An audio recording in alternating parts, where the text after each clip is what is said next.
Welcome to the official YouTube channel for the Colin Cowherd podcast. Go on, hit the subscribe button. There you go, right down there. If you want to be among the first to hear my weekly takes, NFL, college football, more, right there.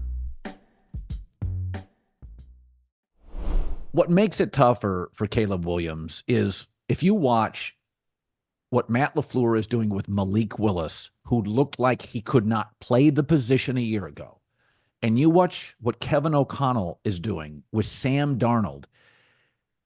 And listen, I don't think Dan Campbell is situationally a great coach, but he's a culture builder.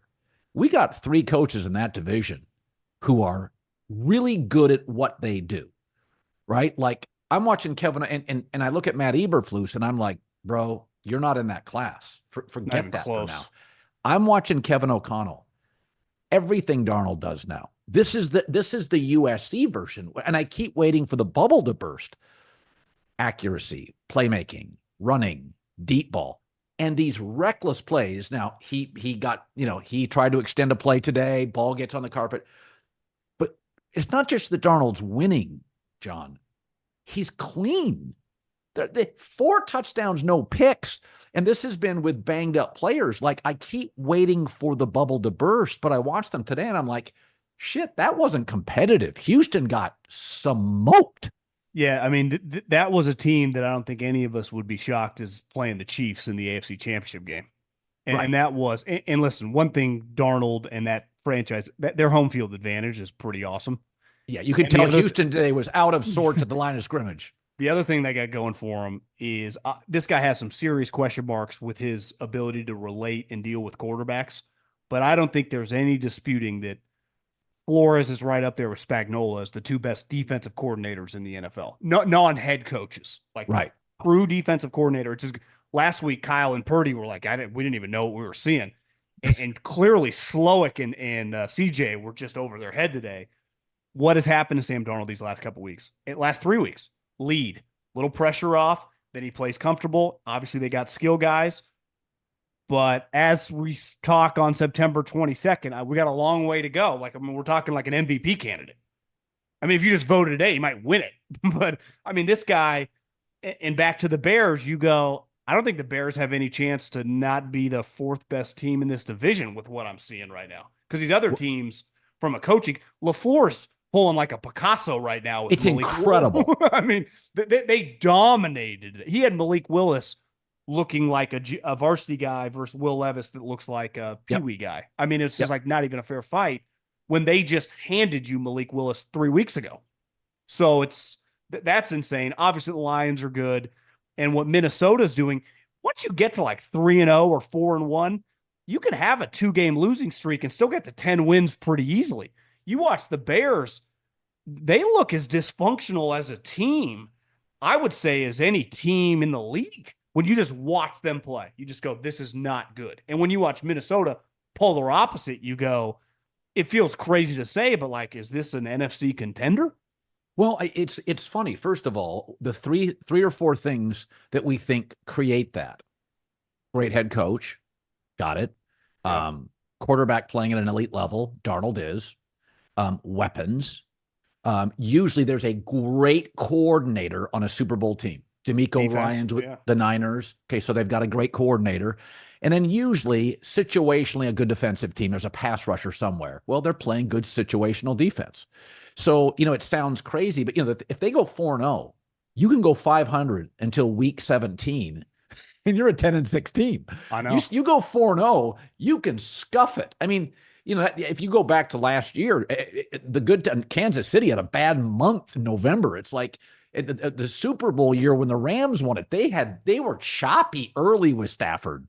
Remember 2 years ago when the Vikings, they ended up losing to the Giants in the first round, but they won the division and they had that crazy record in all those one-score games. I think they went 12-5 and they had like a historic record in one-score games, like 12-1. And everyone's like, this is smoke and mirrors. This team isn't that good. This team looks completely different than that team. Yes. Right? They look real. That team look a little fraudulent. It is, I mean, Sam's, by the time they get toward the big games, is going to keep getting a lot of reps and be really comfortable. And the other thing is your head coach gets to really know what he's good at, what he's not good at. And when you got that good of a defense, it is just, We talk about like a running game and a tight end being a quarterback's best friend. You know what's the quarterback's best friend? When the other team can't score. And that's what the other team can't do. They can barely move the ball past midfield. The Texans offense has one of the best young quarterbacks we've ever seen, just based on record and stats. They are loaded with skill guys and have a coach that basically everyone has already put into a head coaching position by next year or the next 2 years in Bobby Slowick. And they got ransacked today. Well, not only do the Vikings have the components of a really good team, but I had said this when they exchanged Darnold and McCarthy, by the way, who they drafted for Kirk Cousins. They just lacked juice. Like they can't do anything off script, which is always been. Goff actually ran for a first down in the game-sealing play today, which I thought was kind of funny. But by and large, with Kirk Cousins, you can win a lot of games without a quarterback that moves. But Darnold gives them what they were hoping J.J. McCarthy gives them with Kevin O'Connell. He just gives you juice. Now, Stafford doesn't give you a ton of that, but Matt is as good as Brady pre-snap and throws the prettiest ball arguably in the league. So when you're that good, Brady in the pocket pre-snap, Brady throws a ball like that, it allows you. And also Brady and Stafford move great within the pocket. They're great between the tackles. They move constantly.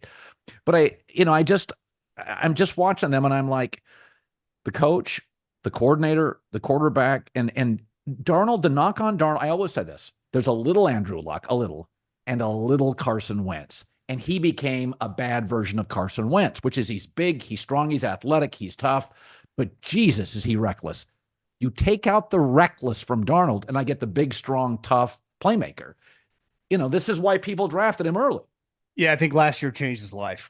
I think, seeing Brock, who's not as talented as him, and he even said this, he's like watching the way that guy prepared and then being around Kyle, who is like, an old school 1980s coach in terms of how he wants things done, I think gave him a whole new perspective on just his football career.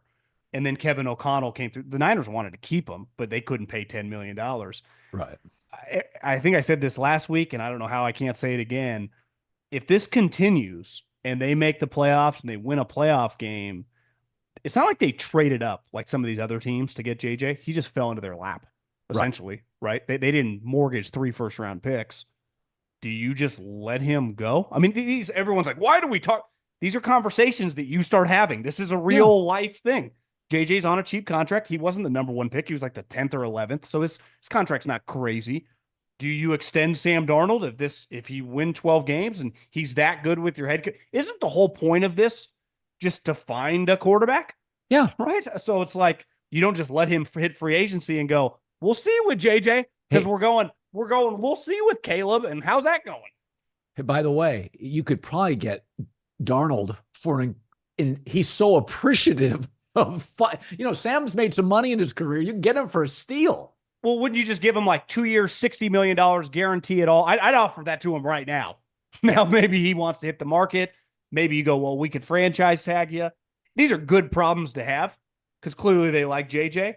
But you can't just go with the hope and a prayer and fingers crossed. Like, I know he looked good in that preseason game, but already hurt. This was a guy that had some developmental questions still. This is a 27-year-old, highly developed seen it all. That's the thing. You cannot fake going through the shit and coming out on the other end when you do have we've seen this historically in the NFL. Rich was older when he got to Gruden. Some of these guys just resurrect their career and they just become what you kind of always thought they could become. And that's what Sam has done through 3 weeks. Today was an eye opener. For their team, him specifically against Nico and that defense. That's one of the best wins of the year by far. Yeah, J.J. McCarthy had a tweet today, by the way. It was, Sam Darnold's really good at football. I thought that was... And that also speaks to why character matters so much in the NFL.